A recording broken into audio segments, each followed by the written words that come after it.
You know, y'all, it's just something about that 90s R&B music that just hit different. Come and talk to me in the sunshine. Do, do, do. Do, do, do.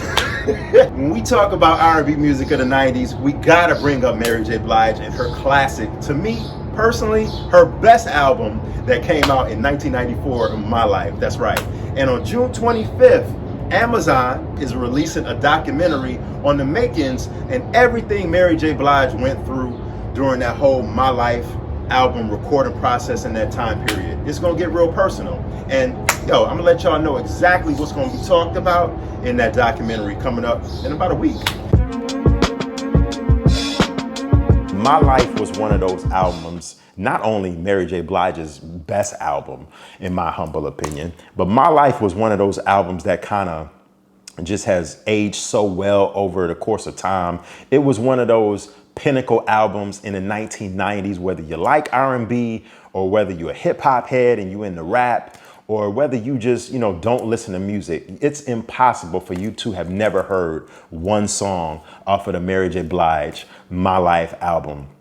This album was so emotionally felt by everyone. I mean, I can remember being in high school in 94, my junior year in high school, when this album came out. And in 95, the top of 95, we had a Black History program or some kind of program at school that we had to stay after for in the auditorium. So some of the girls in my classroom, would be bumping this album and playing this album repeatedly back to back to back. I remember the song, My Life, My Life, My Life, My Life was in constant rotation. And we even used that song during this program, Black History program, that we were prepping for. Every single song on this album was just scorching hot. I mean, My Life, we had You Gotta Believe, I'm Going Down.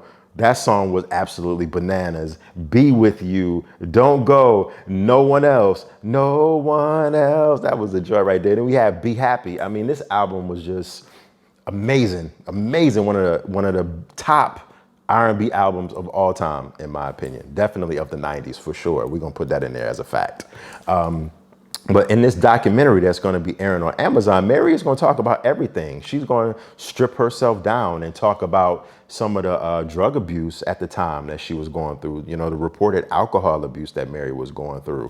Mary is also going to be discussing, some of the depressing times that she went through while making this album during this whole, time period when this album was getting ready to come out, and it came out. And she's also going to be talking about some of the abuse and domestic violence that she experienced during this time.